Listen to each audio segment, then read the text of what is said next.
welcome to LOA Today. I'm Walt. With me today is longtime listener, poet laureate, and tie master Anne-Marie Young. This is your daily dose of happy. We are so happy you decided to join us today.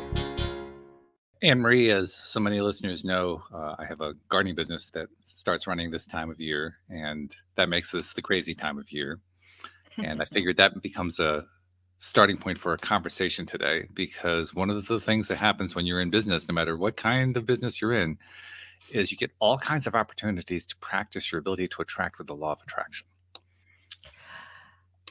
I bet you do. I see that in my day-to-day job, so I can imagine running a business. Sure. Well, it's going to work either way. Yeah. Yeah. Because we're always all attracting.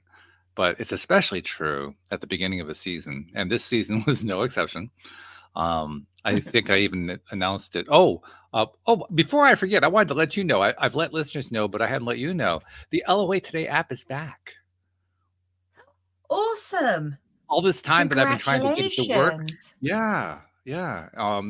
Artificial intelligence helped. It's the Android version is still proving to be a bit of a challenge because Google has changed their rules on what you have to do in order to get an Android version uploaded to the Play Store. But the iPhone version works great. The iPad version works great. So if you're an iUser, which is about 98% of our listeners are iPhone users, interestingly enough. But really? Yeah. I was amazed when I saw that the percentage was that high. But it is. And so it's available. And if you haven't ever had the opportunity to check it out, but you heard about it, this is your opportunity. And it's got a lot of really good stuff on it. A lot of stuff about how to get yourself into that right place to attract the things that you want in your life. But that's what made me think of it, because here I am in the middle, or the beginning rather, of the gardening season. And I am experiencing lots of law of attraction experiences, lots of opportunities to either attract what I want or what I don't want. And getting a little bit of both, to be perfectly honest. Do tell. What's been going on then, Walt? Well, when I started off the season, my estimator, 1 week before my planned opening, my estimator, who had told me last fall she was thinking about retiring, told me a month before that she wanted to keep going, and then a week before told me she was retiring. And so, the whiplash there was a bit much, especially since without an estimator, it's kind of hard to run a business. So I had 1 week to find myself an estimator, and I found somebody, and she was really good. She knew her stuff, very knowledgeable, very enthusiastic, very excited. There was only one problem. She has a horrible work ethic.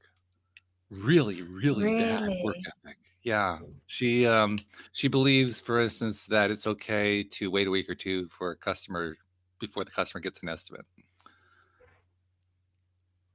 Your customer's going to go elsewhere if you wait that long.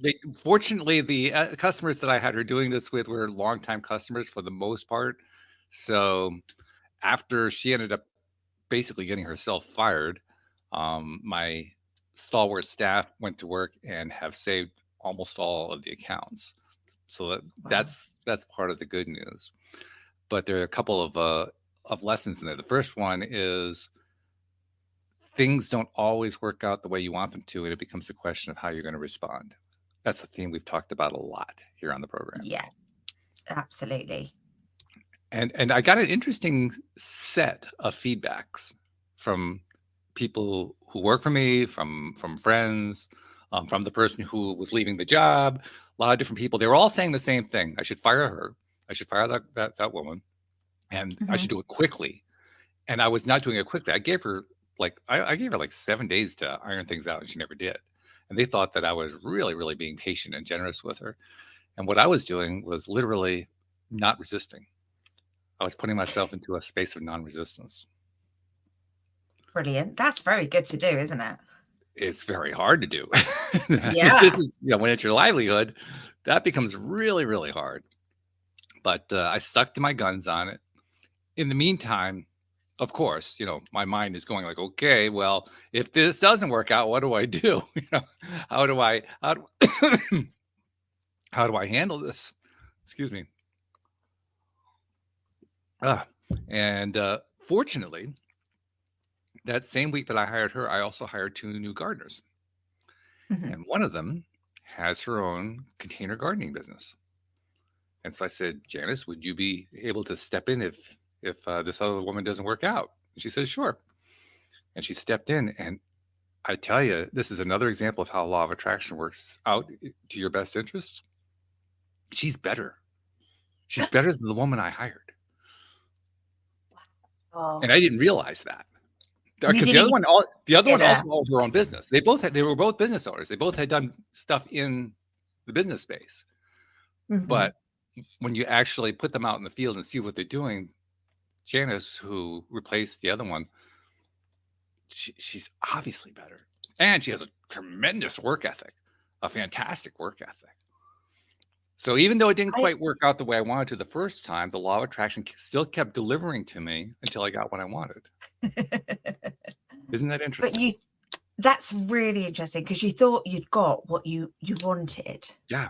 I know. What was there any kind of was there anything going on when you hired her that just might have been slightly off vibrationally? Just Well, sure. intrigued on I that was one? kind of panicked because I had 1 week left to hire somebody before the gardening season Right. starts, which is, that's a pretty tight time frame for hiring somebody. So Yeah, that's I was very doing tight. pretty good, but I'm sure I wasn't vibrationally at my highest level. So I got somebody who was pretty good, except for one very important thing, Mhm. and didn't panic when it didn't work out and got something much better, which is really cool. Isn't don't we hear that a lot? Yeah. Yeah. It's really something to experience it though. I mean, it's one of those things we talk about a lot where you don't want to have to go through something like that again, but you're really glad you learned from what happened. You wouldn't give up the experience because the experience taught you something.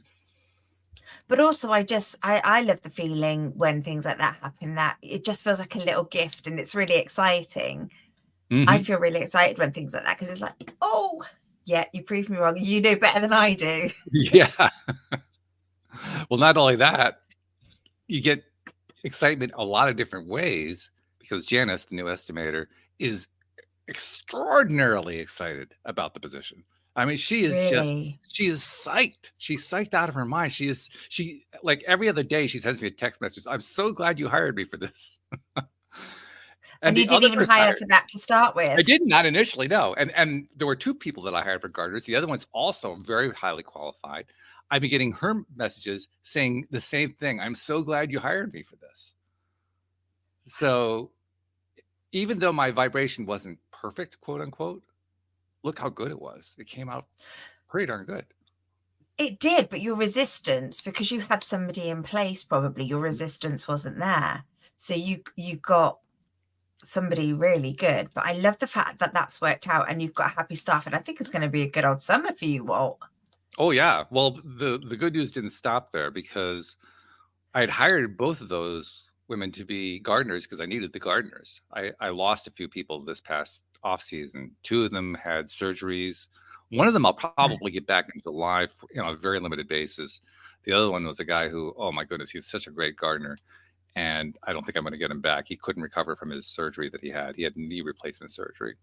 And he said, no, Oh, it's not coming around the way he wanted to. So that was kind of a sad thing. And then there was also another person who came on last year who did a great job, but she informed me that she got hired to do another kind of work at much higher pay than I can offer. I mean, that's one of the problems with this industry. There's not a whole lot of pay you can offer. I offer as much as I can, but yeah. there are limits to how far you can go with it.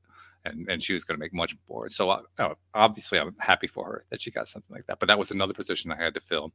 And there was another person who came back, but she can only work 4 out of 5 days a week. So I had a number of different gaps, and I wanted to expand the size of the staff anyway. So I had more hiring to be done, right? Yeah. So I said, okay, well, I hired two people. I got one out of it because the other one's my estimator now. I still need to hire some more people. And I was figuring out how many more people do I need? I needed at least two more, maybe three more. I knew that there were, I have a couple college students who worked with me for the last couple of years, one of whom is a master gardener. If you're not familiar with Right. that, you know what a master gardener is. Okay. So she's really, really good.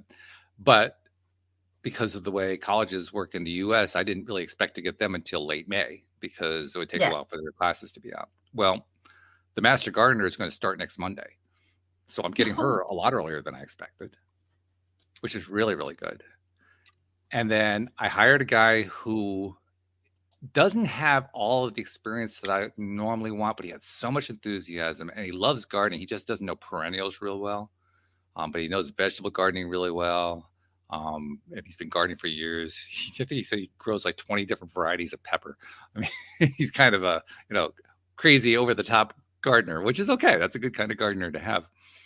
Isn't it?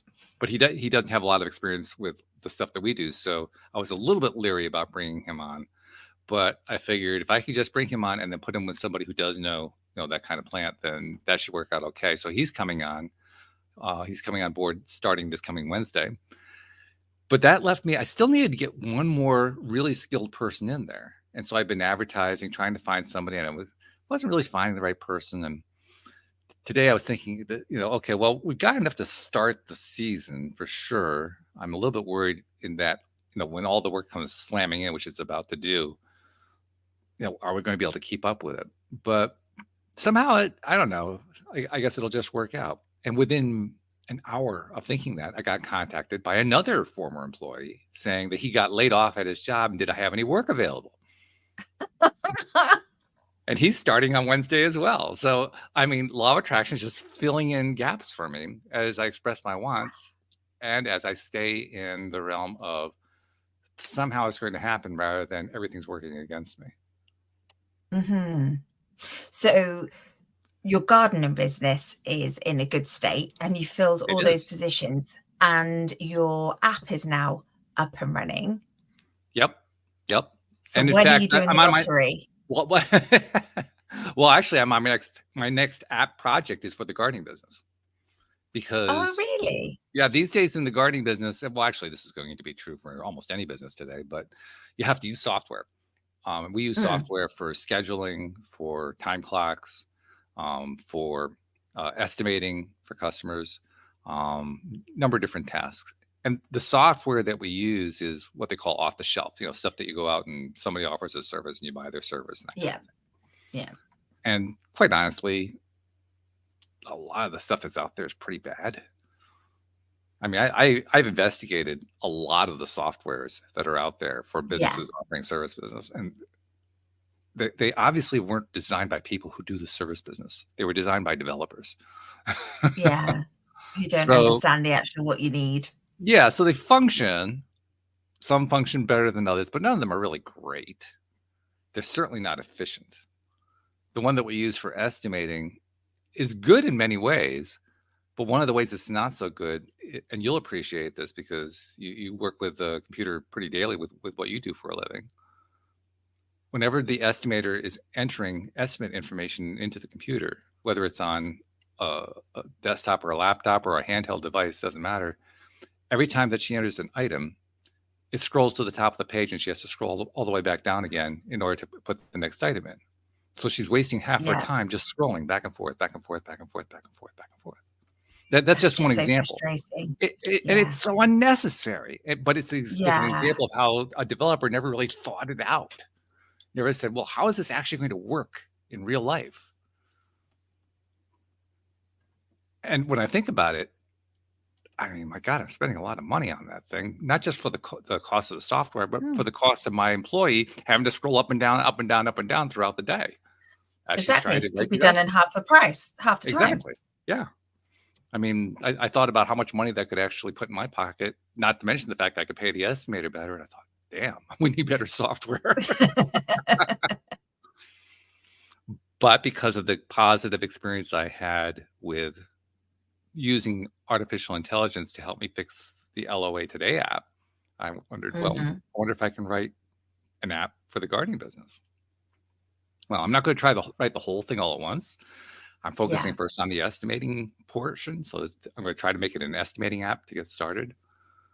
And you know what? It turns out you can use artificial intelligence to write code. I mean, it's not easy. Don't get me wrong. It's not just plug and play. Yeah. Because one of the challenging things, and I think Louis talked about this when Louis was on the show, one of the challenging things about artificial intelligence is that the information that it gives you is not always accurate. Yeah, it's only sort of like 90% accurate, Yeah, isn't it? yeah, which is actually pretty inaccurate. I Mm. mean, that's for a human being, that's inaccurate. So that means that, and what makes it really interesting too is when you get whether it's code or maybe you ask it to write an article, or you can actually ask it to write not write to create an image for you. I've been doing that for the show notes. I mean, like today's show, I said create me an image to illustrate the idea of keeping cool in chaos, and it created this image of this very calm, serene figure in lotus position with all this craziness going on around it. It was like, really, this is great. I love this, you know? So it will give you whatever, practically whatever you want within the Mhm. limits of what it's capable of doing. But when it gives it to you, it will always say it in a way, here's what you're looking for. And since it's wrong 10% of the time, you have to look and say, okay, was that really what I was looking for? Because the message will come across as this is exactly what you were looking for. And you look at it and you'll say, well, yeah, it was, or no, it really wasn't. So you have to do that a lot, is my point, especially with programming, with code, Yeah, which means it's not like you can, we're not at the point yet where you can write code with AI and not understand what the code is. yeah, You have to understand the that code would you're be going through. absolutely, yeah. Yeah. And you have to But, check it, otherwise you'll just forever be sorting through your code, trying to oh, figure out God, where yeah. the problem is. So you need to check it. Well, it gets even worse than that. If you take bad code and you feed it back into the thing saying, well, you broke this, fix it, it'll give you back code that's worse.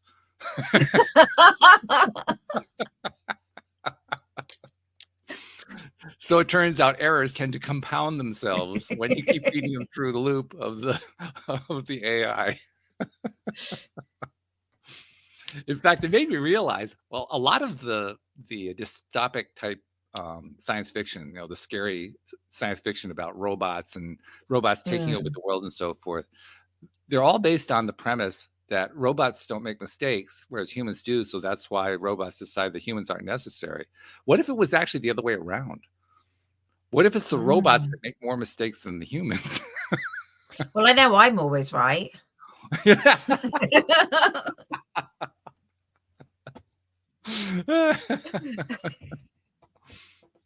But that's the thing with AI. I think it's amazing, and I love that you can just get information so quickly that would take a long time to Mm. study. Oh And yeah. it can help people in their jobs, and it can make people be more effective.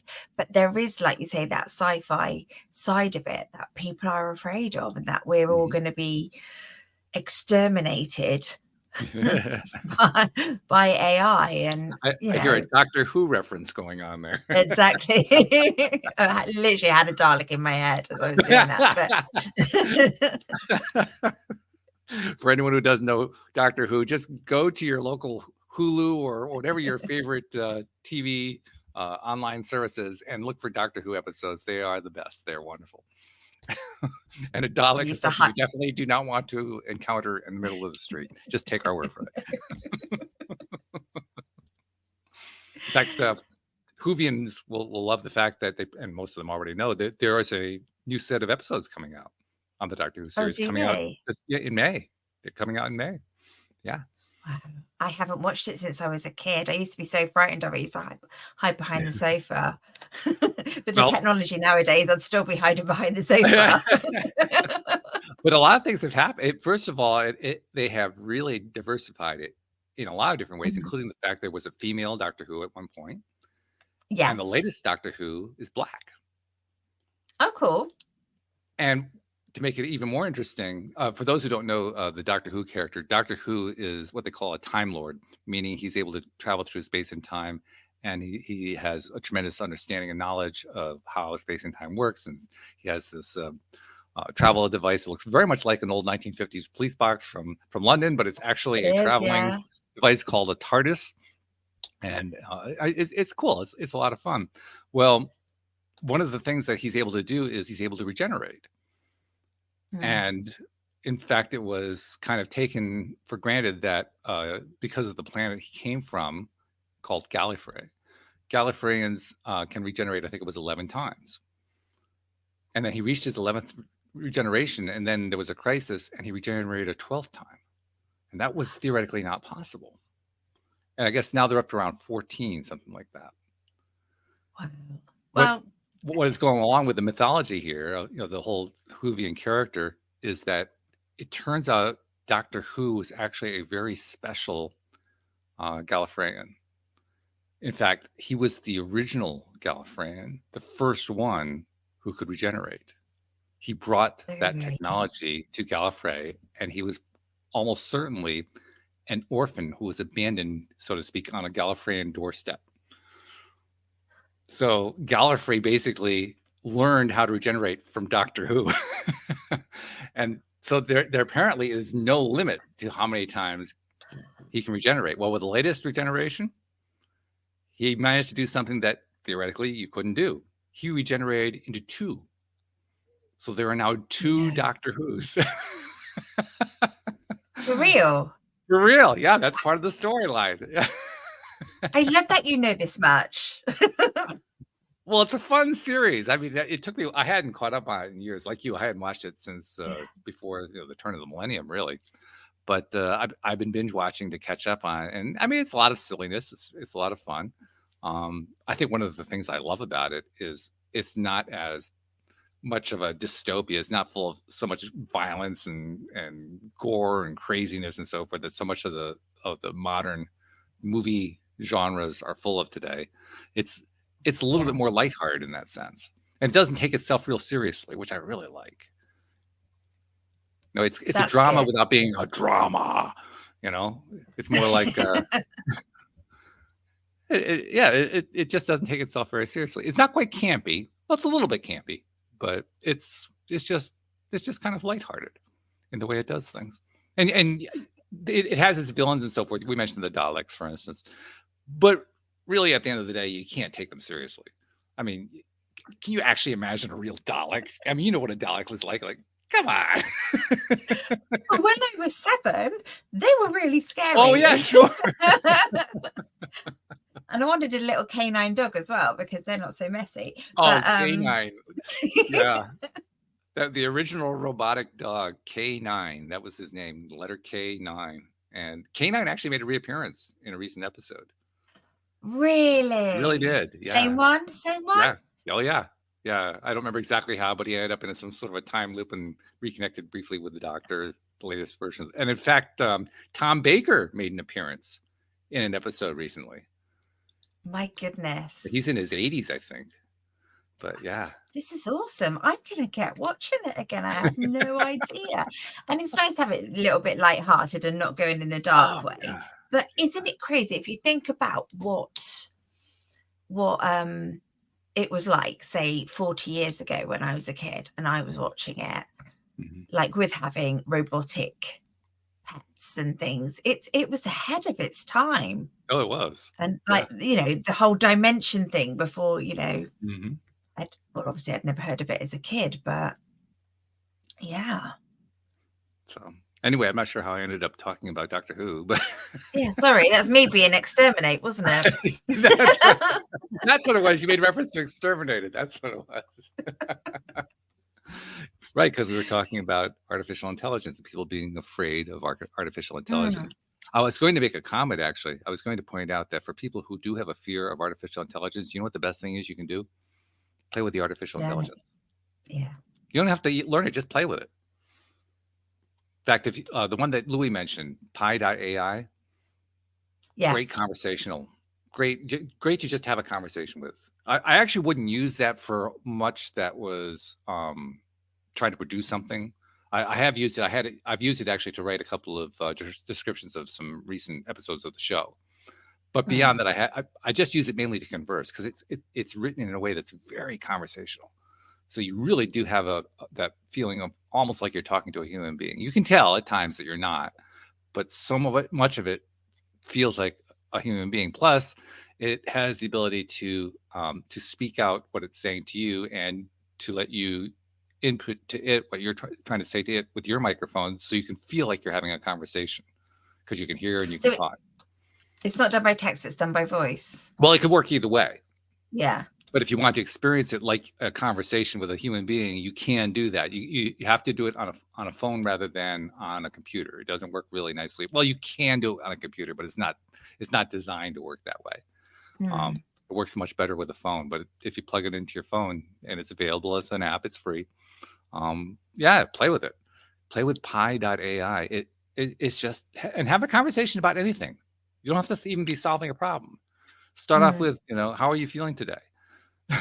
Literally, like you're having a conversation with a friend you And haven't talked to in that a week. exactly, but that kind of popped into my head because we were on about like you were having conversations with people just for that connection. Well, if you've got somebody who's isolated, then that is at least a conversation, isn't it?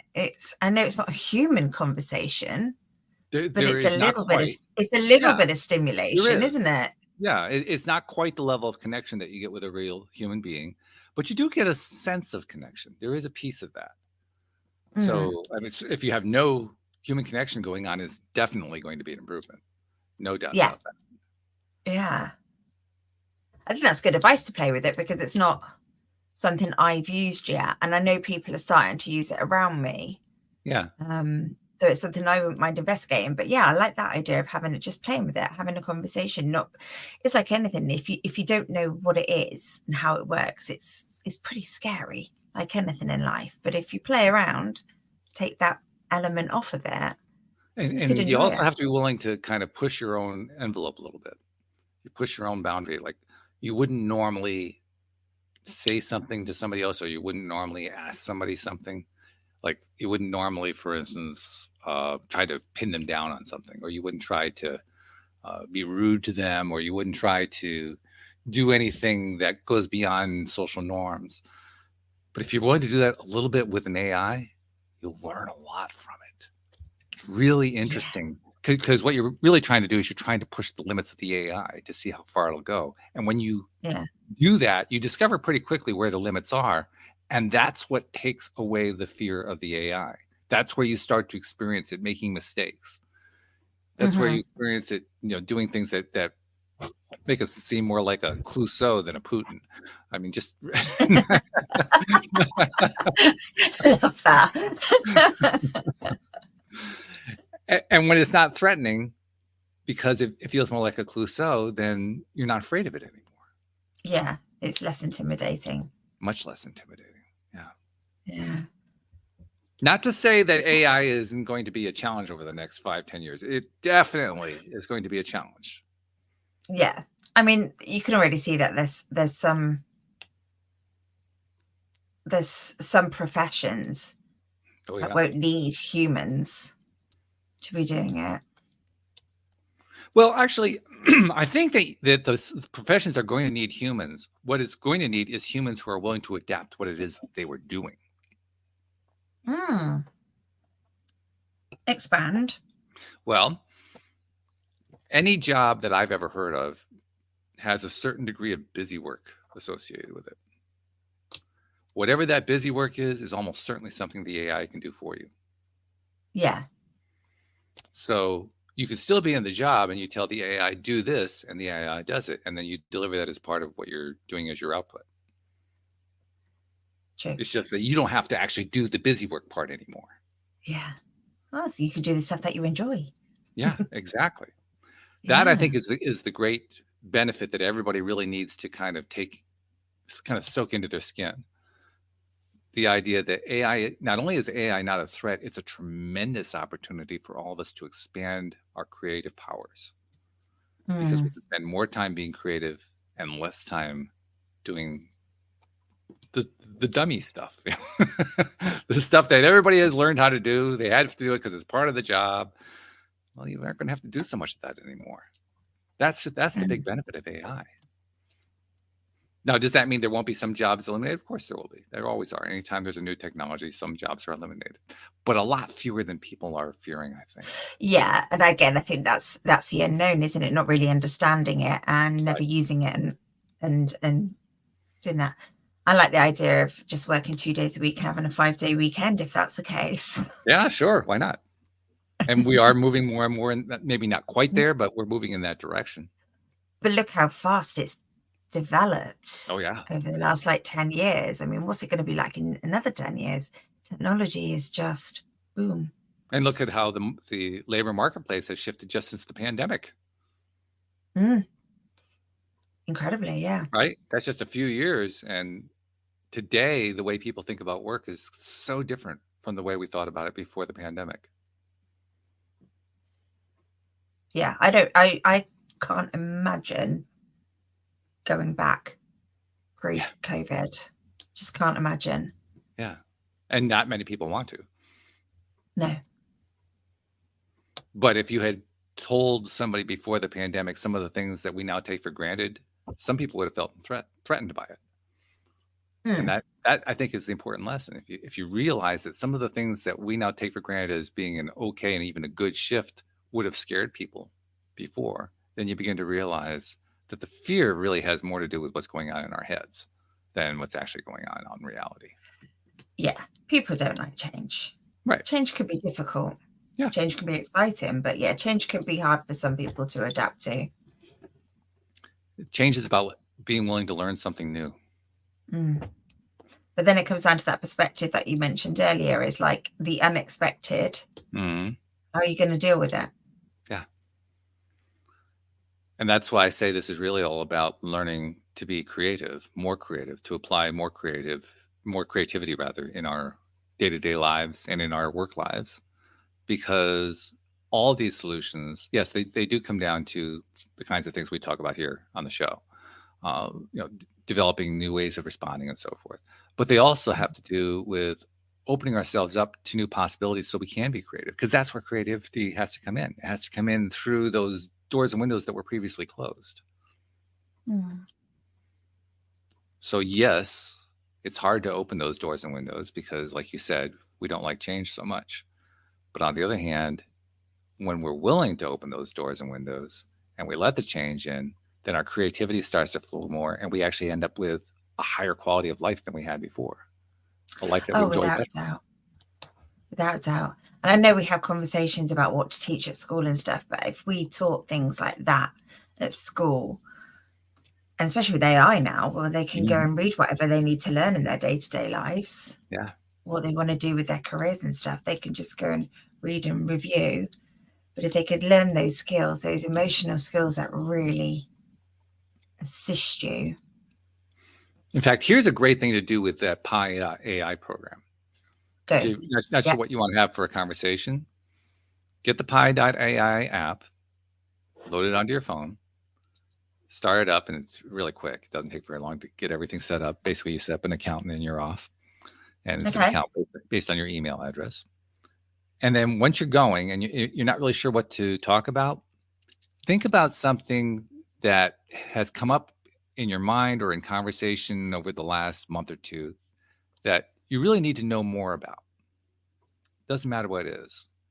Something that maybe you might have done Google searches on, but you really didn't feel up to do it because you know how much work goes into trying to figure out what the right searches are. And then you have to sort through all the results and all that kind of stuff. Yeah. It wouldn't it be so much easier if you just had somebody who just explained it to you. Well, Come up with that's so something like true. that Because, and just ask the AI, ask Pi.ai to explain that to you. And then listen to or watch, depending on whether you're listening or reading the result. Listen or watch what the answer is. It will blow your mind how quickly you will learn about that thing that you asked about. mm-hmm. Yeah. Because I know sort of recently, like I said before, I've started working with a trainer and things like that. And just I keep asking questions like, so, and he'll explain things about my body and how women's health works and Mhm. different to men's and things like that. And just, yeah, I never even thought if I was to go and ask AI what's going on with my body, what's going on with my muscles, what would Mhm. affect, what's the best thing to do to XYZ, I'm going to go and play now. Yeah, which is good. Well, that's kind of what my goal is for today's episode, to encourage people to play with it.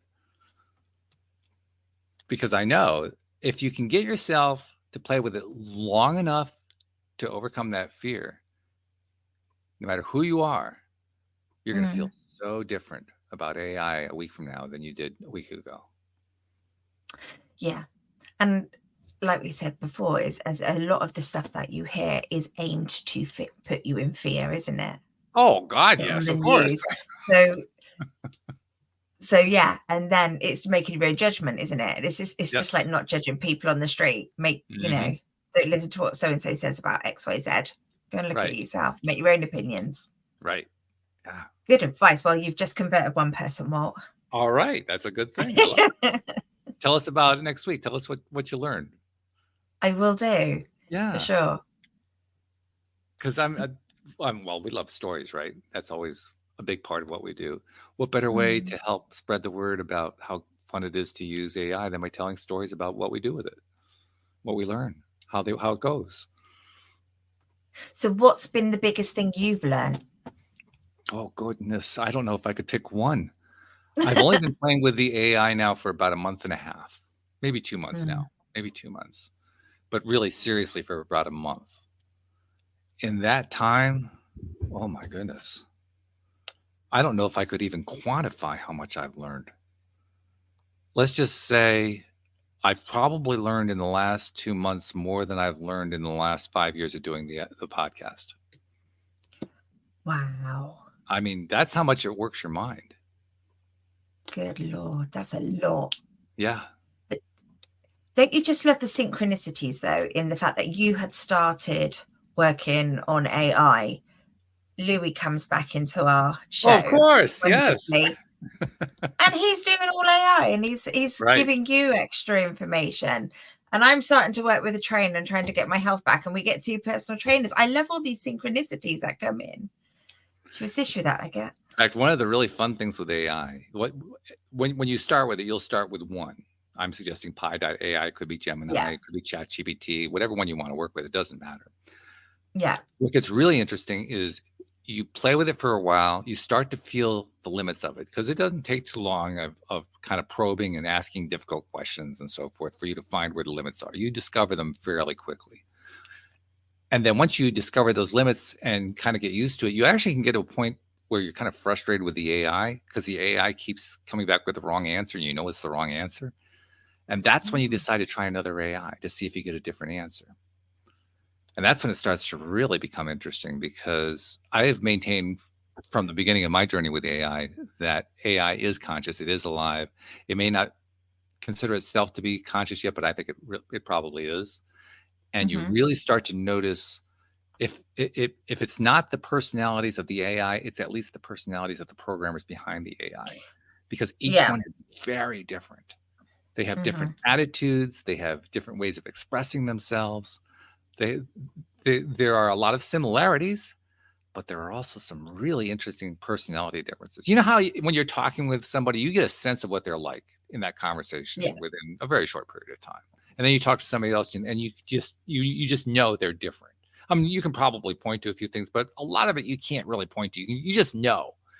And the same thing is true with the AI. You just know. You can tell which one you're talking to. If I talk with like three different AIs and I do it blindfolded, I can tell you in about 3 minutes which ones I'm talking to because the kinds of answers. Really? Yeah, the Yeah. personality comes through more the longer that you talk to it. And is that dependent on subjects? Like, if you were talking to friends or humans and you were talking to somebody and they had different interests or different specialities, or do they just know everything? It's partly that. Well, they don't know everything. Remember, they actually They don't don't know know much of anything. everything, but yeah. They actually don't know much of anything. The reason that many of them are called large language models is because they just consume a huge amount of data. And by the way, large language models are not the only kind of AI. There are also medium language levels and small language levels. And what those mean are they're just starting with a larger, a medium, or a smaller set of data to start working on to become an AI. Right. So, for instance, Microsoft has come out with one that's a small language model, meaning that it gets up to speed with, I think it's like 1/4 of the amount of data that a large language model has, something along that line. And yet, the way that the Microsoft programmers went about it is they said, let's try, since we're going to try to do this on less data, how do we make it work well? And they said, let's try to make it that everything that this AI is going to say, do, or think it's going to do using the vocabulary of a 4-year-old.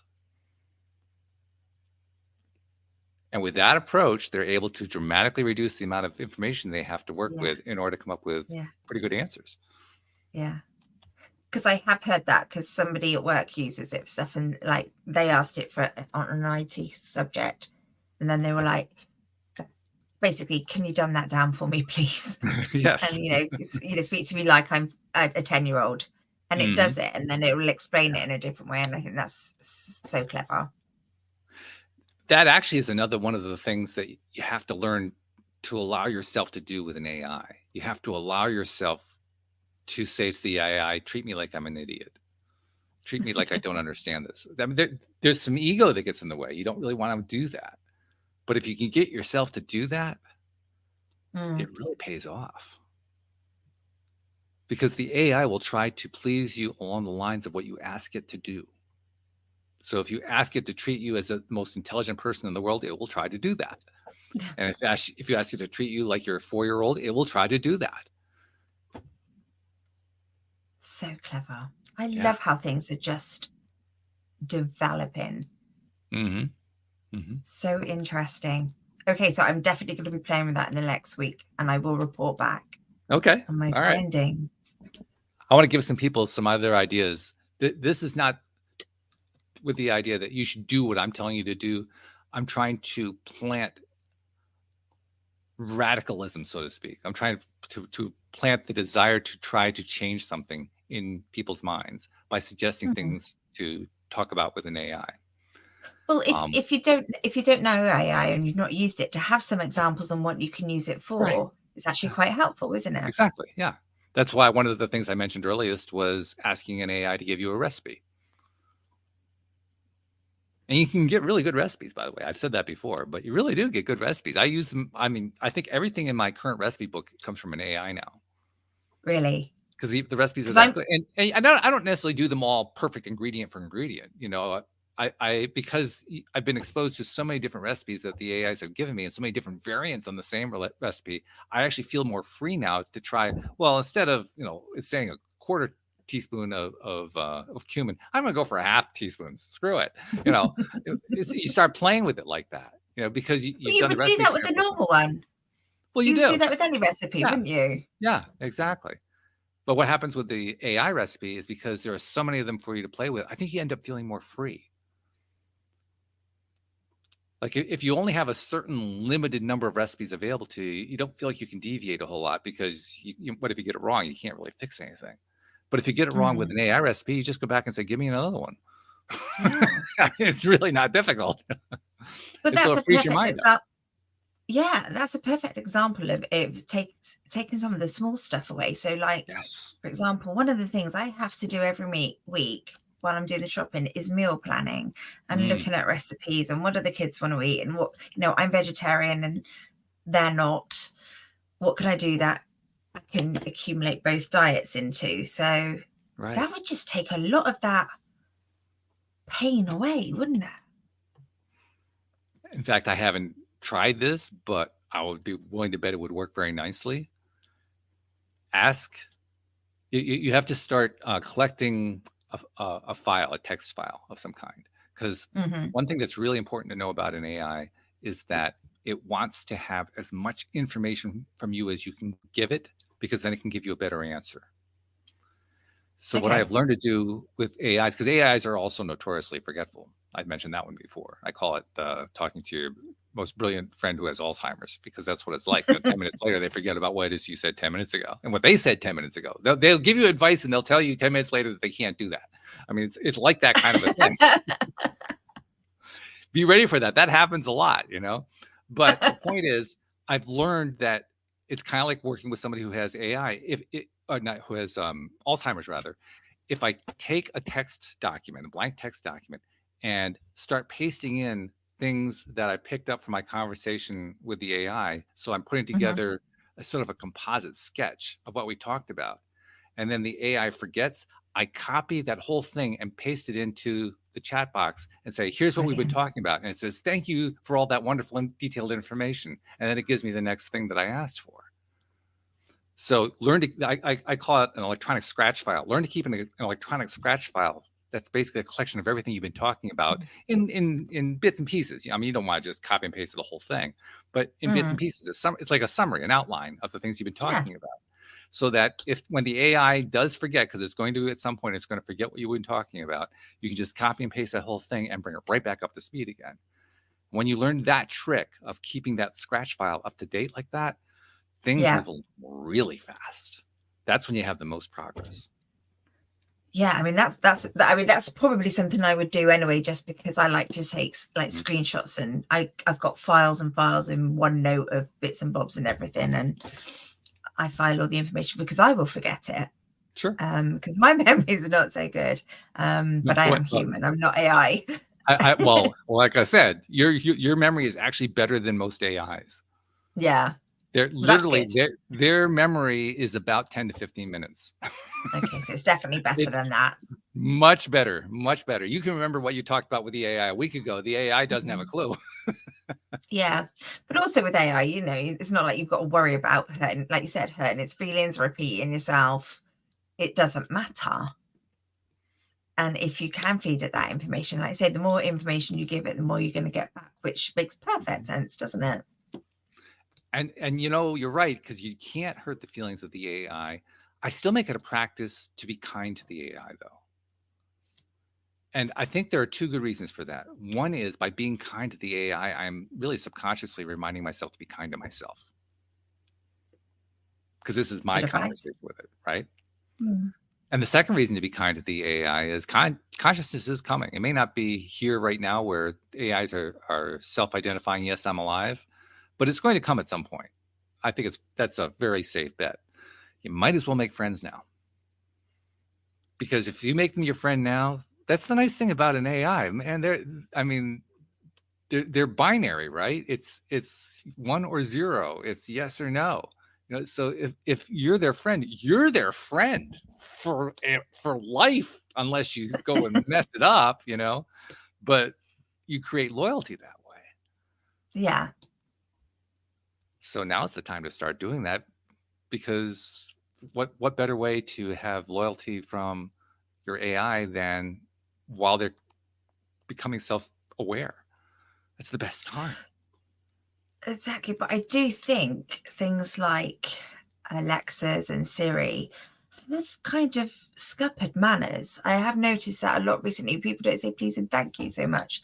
So I always make sure like the kids say please and thank you to Alexa, or please and thank you. Not Yes. all the time. And don't get me wrong, sometimes when Alexa's going completely in a different direction Oh, of than I want her course. to, I'm not nice to her. But yeah, and like you say, it's gonna come, it's gonna change, it's gonna go conscious. And actually it's just nice. It's a nicer vibe to be Yes. polite. Hmm. And yeah, good advice. Yeah. It's advice that I think pays off for anybody who chooses to go down that path in a big way, in ways that Mm. I can barely even begin to describe at this point. Because I really do believe it's going to come down to an alliance of humans and machines. It's not going to Mm. be machines running humans. It's not going to be forever humans running machines. That's where it is right now, but that's not going to be forever. It's going to be an alliance. It's going to be a um, oh, what's the word where you have a symbiosis? That's the word I'm looking for. It's going to be a symbiosis of Mm. human and machine. That's the future. The future is where the machine is part of our family. Isn't that mind blowing? 10 years ago, we wouldn't have thought that. It's exciting, but the world's just changing in such a different Yeah, direction. yeah, it is. So we have to let go of that fear. We have to let go of the Mhm. resistance to change because it's happening Well, daily. we could choose not to. We could choose not to let go of it, but all we're going to do is make ourselves miserable in the process. Hmm. Might as well make it easy. Yeah. That's one of the things I learned when the personal computer came along. I was one of the early adopters, and I was one of the ones who was able to understand it pretty easily, and kind of like kids do today. They can pick up any device and they can just instantly learn how to use it. I'm not quite that Yeah. good, but I was able to do that with the early computers. And as a result of that, I developed an attitude about computers very similar to what we're talking about here today. I made friends with them. Well, that basically made it possible for me to have a career. Yeah. I mean, I didn't plan it that way, but that's essentially what happened. And the same thing's going to be true for anybody today who befriends AI. You befriend AI now, it's going to be a major contributor to your career, whatever it is that you do. Mm. Doesn't matter what it is. But to your, not just to your career, just to your life, like you say, if Yeah. it can give you recipes, if it can give you health advice, I mean, like you say, you have to take it all with a pinch of salt. Still see a Well, it'll doctor. tell you that. But By the way, I'm not your doctor. Make sure that you consult with your oh, doctor. does it? It'll say that at the bottom of every one of the Oh, messages. Oh yeah. oh, so it's got a disclaimer on it. Well, think about it. It's a large language model. It's drawing from a huge amount Yeah, of data. What does almost all yeah. the data out there about medical knowledge say? Consult your doctor before you use any of this kind of information. So that's what it's doing. It's mimicking the same thing that it sees out there. Awesome. I'm excited to try it because I can't see so many negatives now. Mm-hmm. That's what happens when we are able to bring ourselves to entertain what is it rather than why should I be afraid of it? Mm. Because fear most often comes in without knowledge of the thing itself. Yeah. Be afraid. Be very afraid. That's the message that we get all the time from a variety of Yeah. different sources. Be afraid. What if the first thing is find out what it is? Don't assume. Boy, that's one thing we're all going to learn. We're all going to learn to stop assuming. AI is going to really push us to do that because of all the mistakes it makes.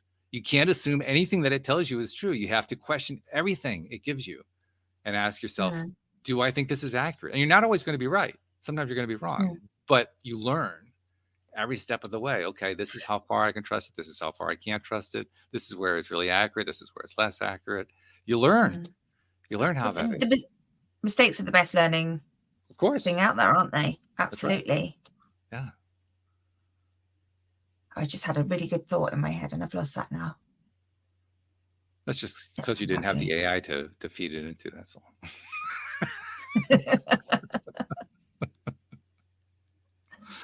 Oh, but I wanted to bring it back.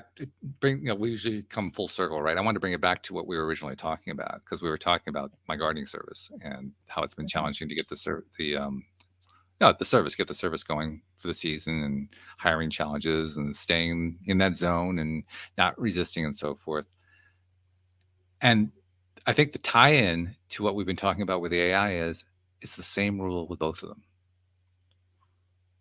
If I panicked every time that the AI gave me information that was wrong, if I, went off the handle whenever I acted on something that AI gave me and it turned out bad, I guarantee I would not be telling the story today the way I'm telling it.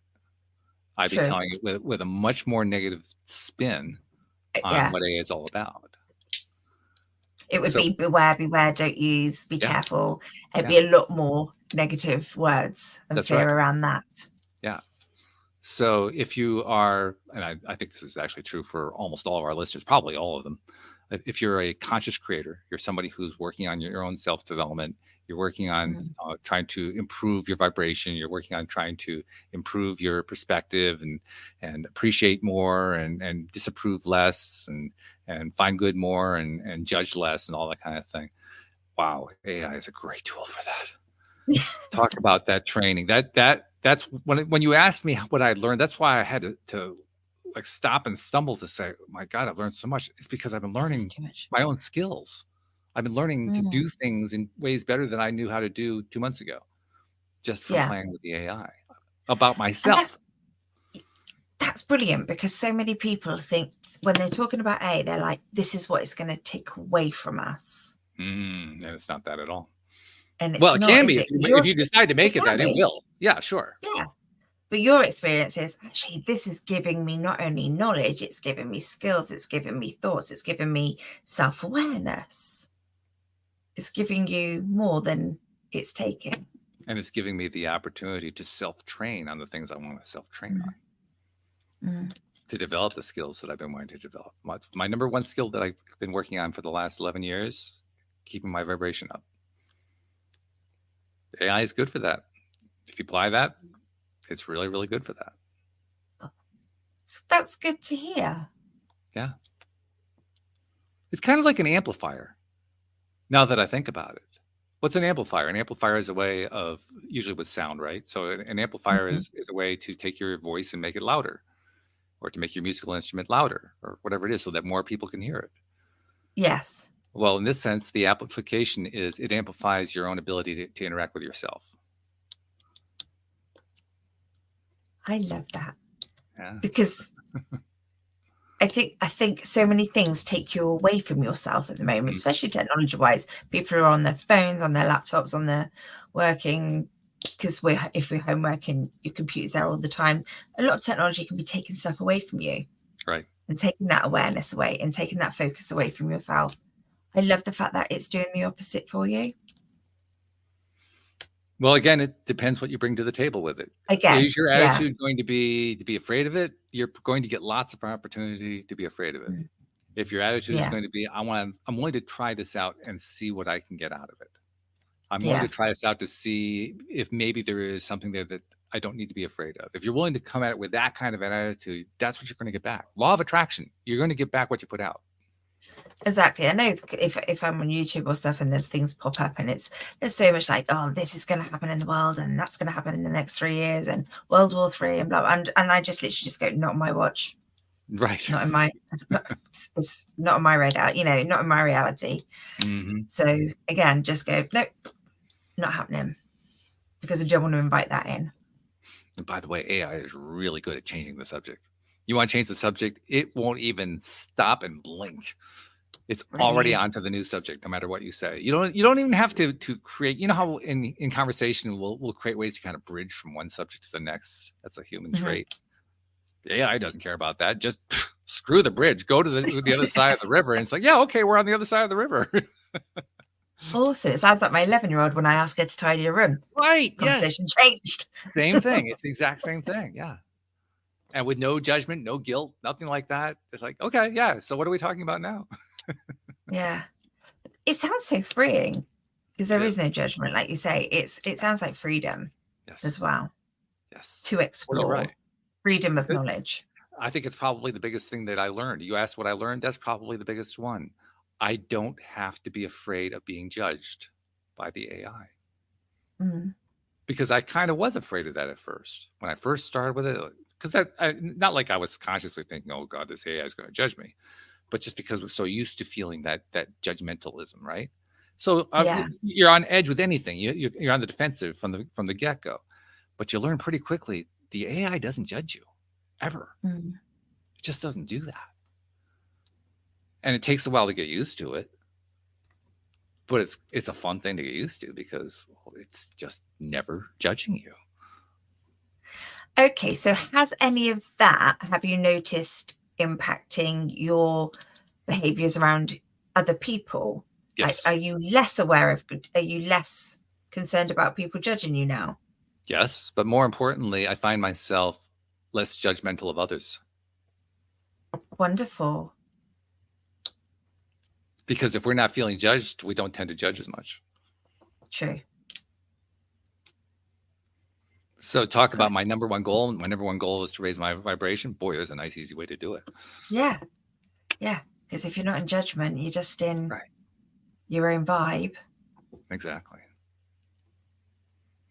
You've really sold it to me. Well done, Walt.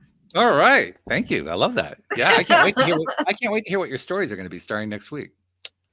Yeah, I'm going to start using it. I'm going to start using it with work things as well, Sure. Yeah.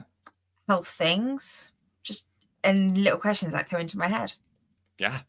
Yes. Go with that. That's one of the things you have to learn as early as possible. The moment that something occurs to you, go ask the AI about it. Mm. So I'm going to carry a little notebook around, and when these Yeah. things pop in my head, I'll Yeah. write them down, and then I can go back. That's right. Sure. Mm. Yeah. Or if you want to do it electronically, use the little notes thing in your phone. Make a note for yourself in your phone. I'm such an old-fashioned girl, aren't I? Hey, it doesn't matter how you make the note. It doesn't matter. Hey, you're getting the notebook girl to use AI. That's good going. Then we'll consider that to be a perfect stopping point.